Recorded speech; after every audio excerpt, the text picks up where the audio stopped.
नमस्कार, खबरें राजस्थान देख रहे हैं आप और मैं हूं आपके साथ जावेद अली। बुलेटिन में राजस्थान से जुड़ी हर खबर आप तक पहुंचाएंगे, लेकिन उससे पहले एक नजर हेडलाइंस की ओर।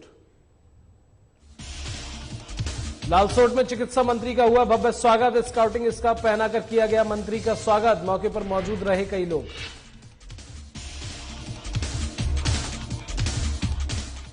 राजस्थान पुलिस मुख्यालय में कार्यक्रम आयोजित। 66 पुलिसकर्मियों को किया गया सम्मानित। डीजीपी डिस्क और रोल प्रदान कर किया गया सम्मानित।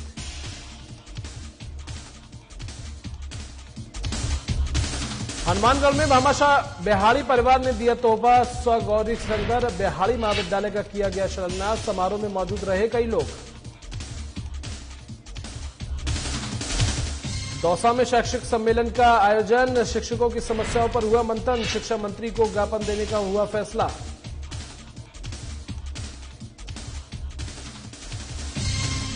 बांदीकुई में पहाड़ी पर मिला युवती का कंकाल। 29 सितंबर को दर्ज कराई थी गुमशुदगी। परिजनों का रो रो कर बुरा हाल।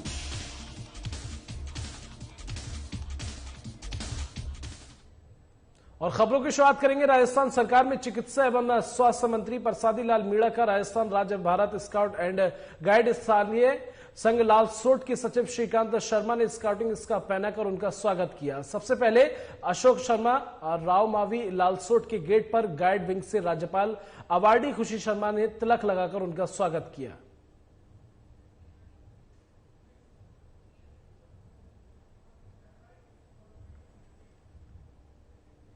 राजस्थान पुलिस मुख्यालय में सोमवार को आयोजित कार्यक्रम में पुलिस महकमे में सराहनीय कार्य करने वाले 66 पुलिस अधिकारियों और पुलिसकर्मियों को डीजीपी डिस्क और रोल प्रदान कर सम्मानित किया गया।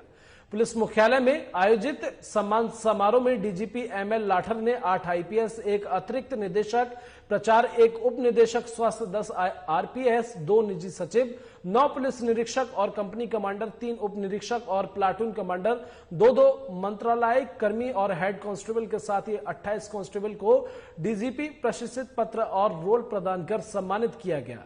बता दें कि इस दौरान राजस्थान के डीजीपी एमएल लाठर ने बढ़ते अपराध को लेकर कई बातें कही। आपको ध्यान होगा, राजस्थान जो राज्य है वो इंटरनेशनल बॉर्डर पर स्थित है और हम 1040 किलोमीटर अंतर्राष्ट्रीय सीमा पाकिस्तान के साथ शेयर करते हैं।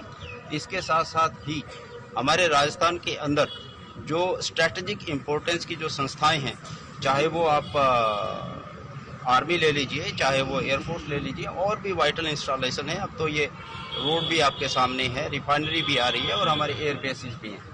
तो स्वाभाविक है, जो भी दुश्मन कंट्री होता है वो इस तरह की सूचनाएं इकट्ठी करने के प्रयास करता है। लेकिन मैं आपको आश्वस्त करना चाहता हूं, कोई भी कितनी भी कोशिश कर ले, हमारी जितनी भी खुफिया एजेंसी हैं, चाहे वो केंद्रीय एजेंसी है और चाहे वो स्टेट की एजेंसी है, पूरा एकदम सतर्क है और कोई भी ऐसा नापाक गतिविधि पाई जाएगी उसके विरुद्ध ऐसे ही कार्रवाई की जाएगी जैसा आपके सामने है। और प्रदेश में लगातार बढ़ रहे अपराधों को लेकर विपक्ष लगातार सरकार पर हमलावर हो रहा है। लगातार सरकार को खरी खोटी सुनाते हुए सरकार पर लगातार निशाना साध रहा है। इसी बीच बीते दिनों दलितों के साथ अत्याचार की घटनाओं पर पुलिस सख्ते में है। प्रदेश में दलितों पर अत्याचार की घटनाओं को लेकर डीजीपी एमएल लाठर ने लोगों की मानसिकता को जिम्मेदार ठहराया है। डीजीपी एमएल लाठर ने कहा कि लोगों की पुरानी मानसिकता के चलते प्रदेश में ऐसी घटनाएं सामने आ रही हैं। इसे बदलने में अभी वक्त लगेगा। उन्होंने कहा, सरकार की मंशा है कि ऐसी घटनाओं पर लगाम लगे। दलितों के साथ बढ़ते अत्याचारों की घटनाएं सामने आने के बाद पुलिस ने त्वरित कार्रवाई करते हुए दोषियों पर सख्त कार्रवाई करने की बात कही।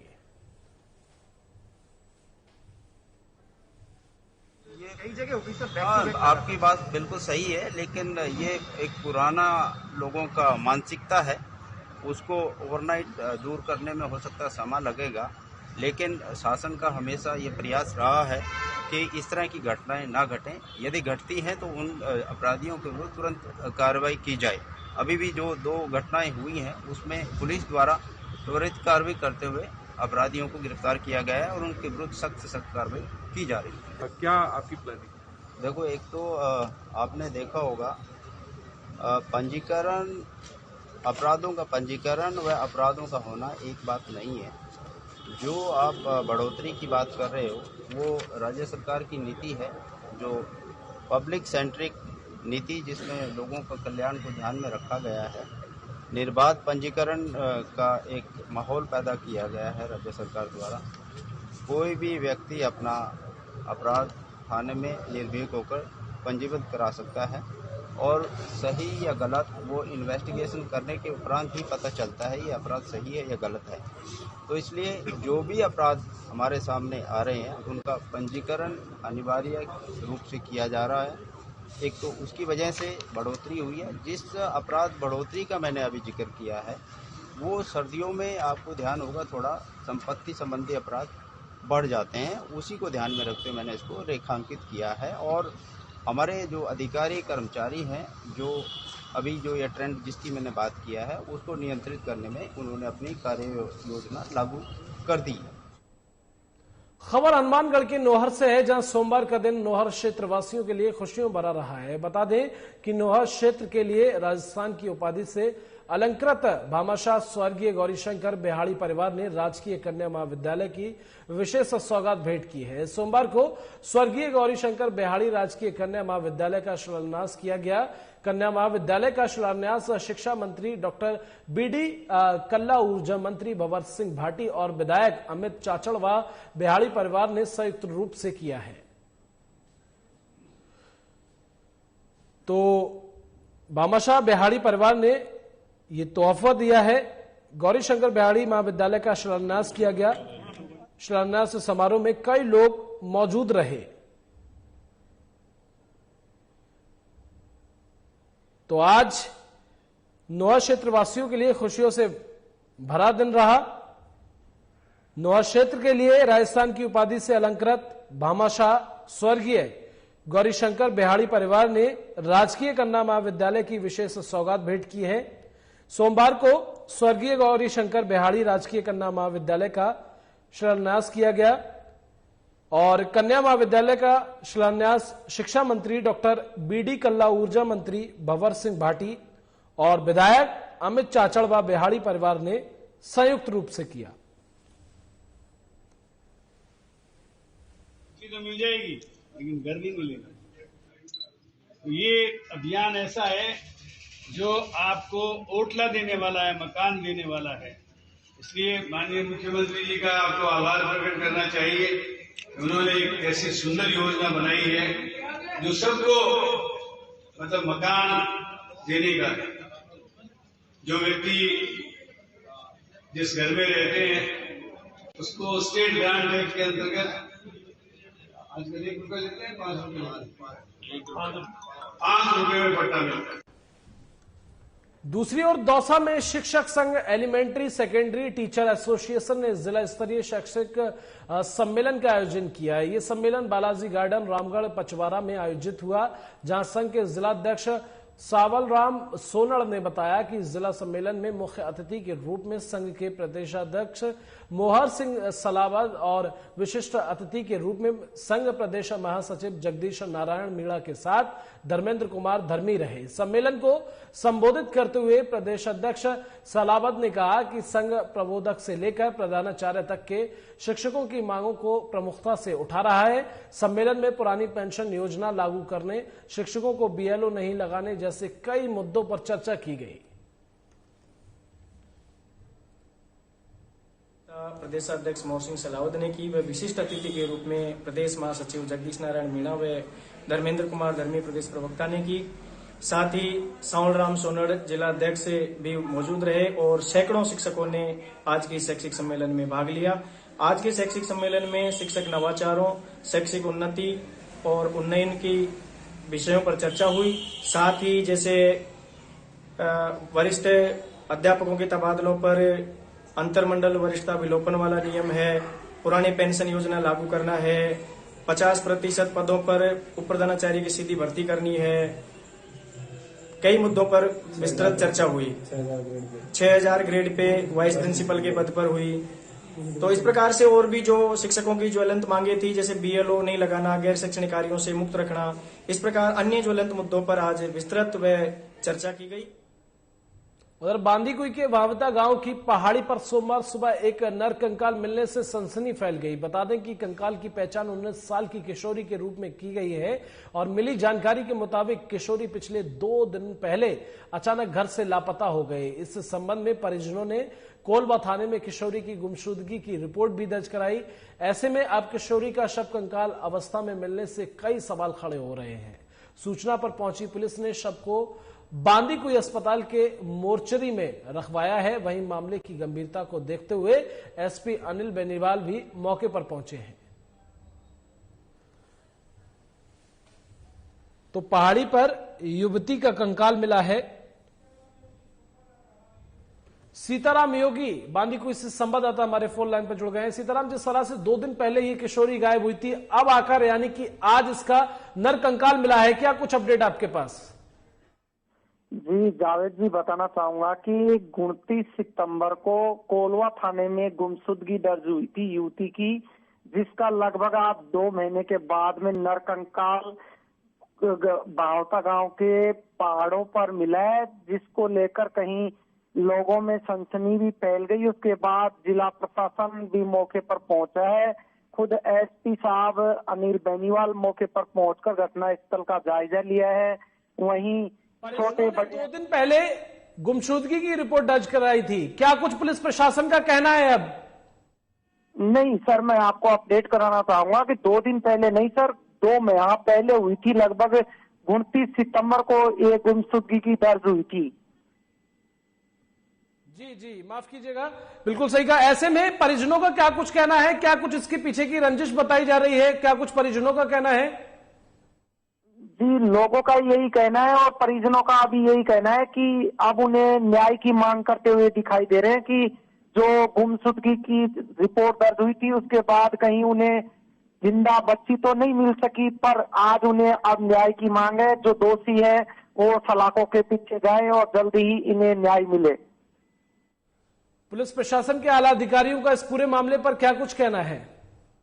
आला अधिकारी हैं जो मौके पर पहुंच गए हैं और मौके पर पहुंच करके पूरी जांच में जुटे हुए हैं और जो युवती का नरकंकाल मिला है विकसित अवस्था में, उसको है जो पोस्टमार्टम के लिए जिला अस्पताल भेज दिया गया है। वहाँ मेडिकल बोर्ड के द्वारा पोस्टमार्टम किया जा रहा है। नरकंकाल का कैसे पता चला? किसने कौन सबसे पहले वहां पहुंचा जिसकी सूचना परिजनों या पुलिस को दी गई? किसके द्वारा ये सूचना दी गई? जी, ये आपको बताना चाहूंगा, उन्हीं के परिवार में से जो उसकी छोटी बहन थी वो किसी काम से ऊपर पर्वत पे गई हुई थी। उनका घर भी, जो पीड़िता थी उसका घर भी वहीं पर्वत में ही है। तो जैसे ही वो ऊपर गई तो उसे कुछ जो उसकी बहन हाथ में जो पहनती थी वो कुछ दिखाई दिए। उसके आधार से ही फिर ग्रामीण आज सुबह ही पहाड़ पर चढ़ गए और अंत में जाकर के उस युवती के रूप में उसकी पहचान हुई। चलिए, तमाम जानकारी के लिए सीताराम आपका बहुत बहुत शुक्रिया। और खबरों में आगे बढ़ेंगे। बेर विधायक और पीडब्ल्यूडी कैबिनेट मंत्री भजन लाल जाटव कैबिनेट मंत्री बनने के बाद अपने गृह इलाके पहुंचे हैं। बता दें कि विधायक और कैबिनेट मंत्री के निर्धारित समय पर नहीं पहुंचने की वजह से कांग्रेस कार्यकर्ता और अधिकारी दिन भर मौके पर परेशान होते नजर आए। वहीं बेर विधायक और कैबिनेट मंत्री भजन लाल जाटव अपने निर्धारित कार्यक्रम से काफी देरी से आए। जहां भरतपुर जिला की सीमा में आने पर कैबिनेट मंत्री भजन लाल जाटव का और उनके समर्थकों, कांग्रेस के जिला ब्लॉक के पदाधिकारी कार्यकर्ताओं की ओर से जगह जगह स्वागत द्वार बनाकर फूल मालाओं से उनका भव्य स्वागत किया गया। तो वैर विधायक और पीडब्ल्यूडी कैबिनेट मंत्री भजन लाल जाटव कैबिनेट मंत्री बनने के बाद अपने गृह जनपद पहुंचे। विधायक और कैबिनेट मंत्री के निर्धारित समय पर नहीं पहुंचने की वजह से कांग्रेस कार्यकर्ताओं और अधिकारी दिन भर मौके पर परेशान होते नजर आए। वहीं बेर विधायक और कैबिनेट मंत्री भजन लाल जाटव अपने निर्धारित कार्यक्रम से काफी देरी से आए। जहां भरतपुर जिला की सीमा पर आने पर कैबिनेट मंत्री भजन लाल जाटव का उनके समर्थकों और कांग्रेस के जिला ब्लॉक के पदाधिकारी कार्यकर्ताओं की ओर से जगह जगह स्वागत द्वार बनाकर फूल मालाओं से उनका भव्य स्वागत किया गया।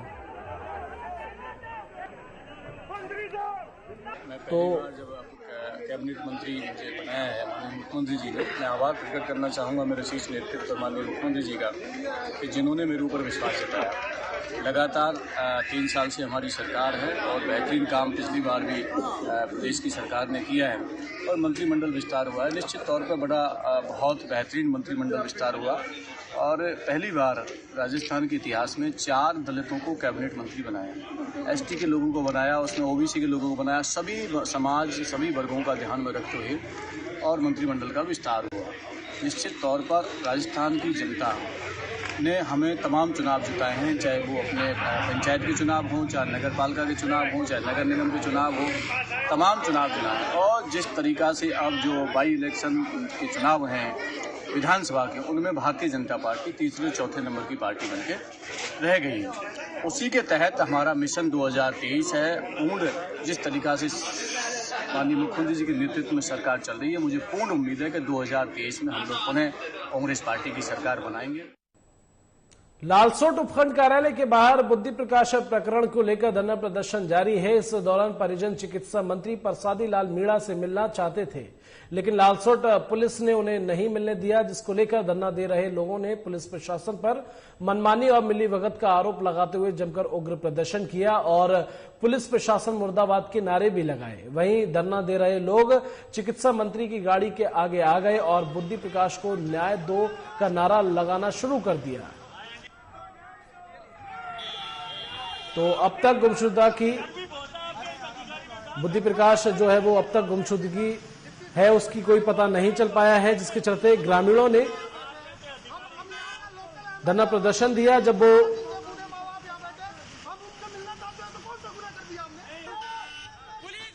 गुमशुदगी को लेकर परिजनों का फूटा रोष, परिजनों ने न्याय देने का नारा भी लगाया। चिकित्सा मंत्री की गाड़ी के आगे नारे लगाते रहे, न्याय की बात कही गई। हालांकि पुलिस प्रशासन बीच में आ गया और मिलने नहीं दिया गया, जिसके बाद लोगों का और गुस्सा फूट पड़ा और लोगों ने पुलिस प्रशासन मुर्दाबाद के नारे भी लगाए।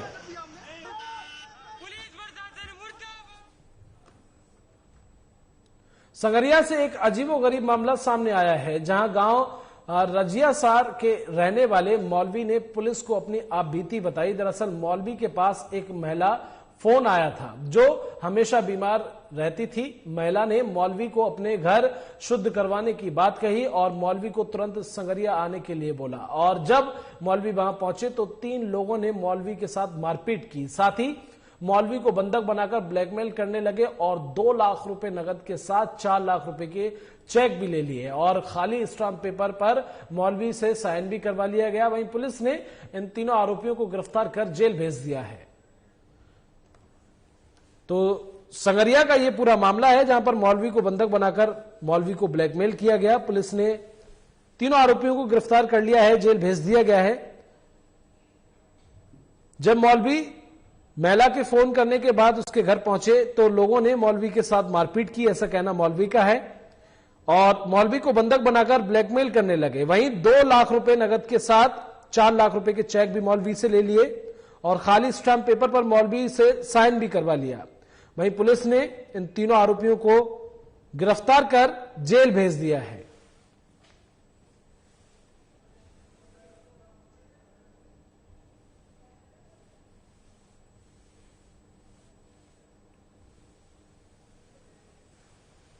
सात 21 की ये घटना है।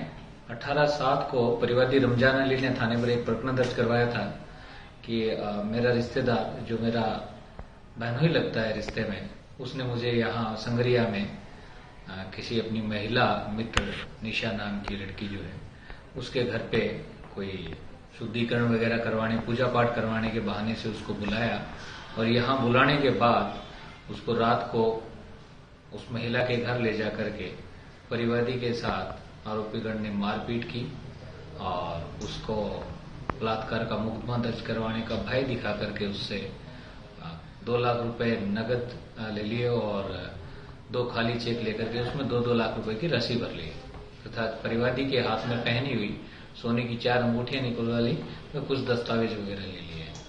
इस प्रकार की घटना होने पर इन्वेस्टिगेशन किया तो परिवादी जो है वो राज्य सरकार रहने वाला है, मौलवी का काम करता है। और खबरों में आगे बढ़ेंगे। भरतपुर के रोदावल में बाइक पर अवैध हथियार लेकर घूम रहे एक अपराधी गिरफ्तारी से बचने के लिए पुलिस कर्मियों के ऊपर फायरिंग कर दी और एकदम फायरिंग करने के बाद आसपास के इलाकों में सनसनी फैल गई, लेकिन बाद में थाना पुलिस ने बदमाशों को गिरफ्तार कर हवालात के हवाले कर दिया। तो आरोपी ने फायरिंग कर दहशत का माहौल बना दिया, जिसके बाद इसकी सूचना पुलिस को मिली। मौके पर पुलिस पहुंची और आरोपी को दबोच लिया। फिलहाल पुलिस आगे की जांच पड़ताल में जुट गई है और आरोपियों को जेल भेजने की तैयारी कर रही है। के द्वारा अवैध हथियार रखने वालों और अपराधियों का, जो सक्रिय अपराधी, उनका चिन्हीकरण करके उनके विरुद्ध अधिक से अधिक कार्रवाई करने के लिए निर्देशित किया गया था और वृत्ताधिकारी श्री अजय शर्मा एवं हमारे अतिरिक्त पुलिस अधीक्षक महोदय श्री राजेंद्र वर्मा साहब के द्वारा भी समय समय पर निर्देशन दिए जाते रहे हैं। आज मुखबिर के द्वारा सूचना प्राप्त हुई कि एक व्यक्ति जिसका नाम रब्बो है, रतुआ का निवासी है, जिसके द्वारा कस्बा रोदावल पूर्व में फायरिंग की घटना की गई थी, वो अवैध हथियार लिए घूम रहा है। इस सूचना पर पुलिस थाना रोदावल से तत्काल रूप से पहुंची, उस व्यक्ति का रोका तो वो अपनी मोटरसाइकिल को छोड़ के वहां से भागने लगा और पुलिस पर उसने जान से मारने की नीयत पर फायरिंग की। पुलिस ने अब सूझबूझ दिखाते हुए, साहस का परिचय देते हुए जमीन पर लेट के और तुरंत प्रभाव से मौके का फायदा उठाकर, उसका कार्टेज खाली हो गया था और कट्टे में एक ही कार्टेज आता है, तुरंत प्रभाव से मौके का फायदा उठाकर उसको चारों तरफ से घेर कर दबोच लिया। और भरतपुर के न्यू आदर्श नगर कॉलोनी में एक मोबाइल गोदाम में चोरों ने हाथ साफ कर लिया और करीब 25 से 30 लाख रुपए के सामान को लेकर फरार हो गए। घटना रविवार की रात की बताई जा रही है। गोदाम के मालिक को इस वारदात का पता लगते ही उसने इसकी सूचना पुलिस को दी। मौके पर पहुंची पुलिस ने घटना की जानकारी ले ली और आगे की कार्रवाई करना शुरू कर दिया है।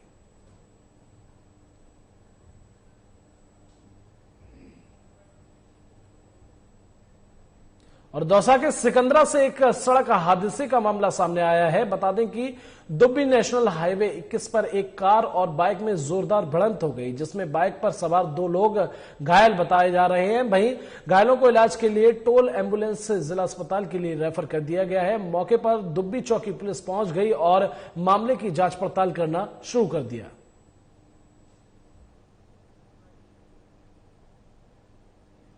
दूसरी ओर दौसा के सिकंदरा में भी सड़क हादसा हुआ। बता दें कि यह हादसा कैलाई नेशनल हाईवे 21 पर 2 ट्रैक्टरों के बीच टक्कर होने की वजह से हुआ, जहां हादसे में एक ट्रैक्टर का चालक गंभीर रूप से घायल बताया जा रहा है। वहीं घायल चालक को एम्बुलेंस की मदद से जिला अस्पताल में भर्ती कराया गया है, जहां घायल का इलाज जारी है। वहीं मौके पर पहुंची सिकंदरा थाना की पुलिस ने घटनास्थल का जायजा लिया है। तो पुलिस ने घटनास्थल पर पहुंच गई। फिलहाल ये घटना तब हुई जब दोनों ही ट्रैक्टर तेज रफ्तार पर आ रहे थे और आमने सामने आकर भिड़ गए। हालांकि हताहत होने की कोई खबर नहीं है, लेकिन एक ट्रैक्टर चालक को गंभीर रूप से घायल हो गया, जिले अस्पताल में भर्ती कराया गया है, जहां उसका उपचार किया जा रहा है। फिलहाल दूसरा ट्रैक्टर चालक सही बताया जा रहा है।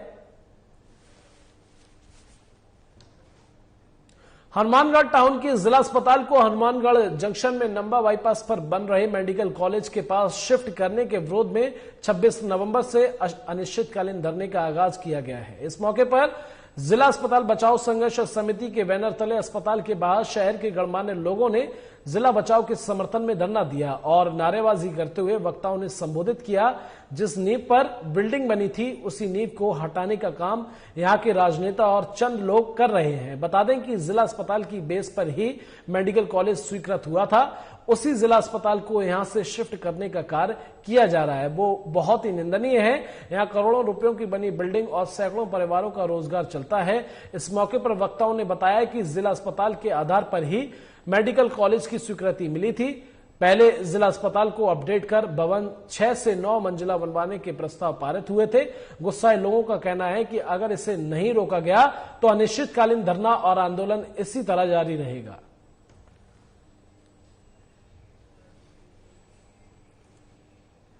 भरतपुर में एनसीसी दिवस के उपलक्ष्य पर 3 राज्य तोपखाना एनसीसी द्वारा रक्तदान शिविर का आयोजन किया गया है, जिसमें 64 यूनिट ब्लड डोनेट किया गया है। इस शिविर का आयोजन महारानी जया राजकीय महाविद्यालय भरतपुर के लक्ष्मी निवास हॉस्टल स्थित 3 राज्य तोपखाना एनसीसी की इकाई में किया गया। एनसीसी प्रभारी लेफ्टिनेंट डॉक्टर हरवीर सिंह डागुर ने बताया कि 18 साल से ज्यादा उम्र के लगभग हर कैंडिडेट्स ने अपनी इच्छा से रक्तदान किया। 8 लड़कियों ने भी रक्तदान किया, जिसमें सार्जेंट रश्मि शर्मा, कैंडिडेट्स दीक्षा शर्मा, काजल चौधरी समेत कई लोग मौजूद रहे। आर्मी स्टाफ में कमान अधिकारी लेफ्टिनेंट कर्नल विभूति नारायण झा बटालियन, हवलदार मेजर देवाशीष घोष, हवलदार जयपाल और हवलदार दिलशाद ने इसमें हिस्सा लिया। बता दें कि हर साल एनसीसी दिवस के उपलक्ष्य पर यूनिट द्वारा रक्तदान शिविर का आयोजन किया जाता है, जिसमें आर्मी स्टाफ और एनसीसी के छात्र सभी बढ़ चढ़कर हिस्सा लेते हैं। 3 राज्य तोपखाना एनसीसी भरतपुर द्वारा प्रत्येक वर्ष ब्लड डोनेशन कैंप का आयोजन किया जाता है। इसी तरह आज भी आयोजन किया गया। हम अब तक 65 यूनिट ब्लड डोनेट कर चुके हैं। मेरे पास 200 कैडेट एनरोल्ड हैं, जिनमें से प्रत्येक गर्ल्स और बॉयज जो 18 साल से अधिक उम्र का था उसने स्वेच्छा से रक्तदान किया है और लगभग 70 या 75 के आसपास संख्या थी जो 18 साल से अधिक उम्र के थे। 3-4 कैडेट बीमार थे जो निकली कारण ब्लड डोनेट नहीं कर पाए और ये जोश बालकों का देखने लायक है, विशेष तौर से गर्ल्स कैडेटों का जिन्होंने 12 यूनिट ब्लड डोनेट किया। हमारे पास लगभग 25 से 26 गर्ल्स कैडेट हैं जो अभी एनरोल्ड हैं। उनमें से 15 कैडेट ऐसे हैं जिनकी उम्र 18 साल से अधिक है। उनमें से 12 का ब्लड डोनेट करना अपने आप में बड़ी बात है। और इसी के साथ राजस्थान के इस बुलेटिन में बस इतना ही। नमस्कार।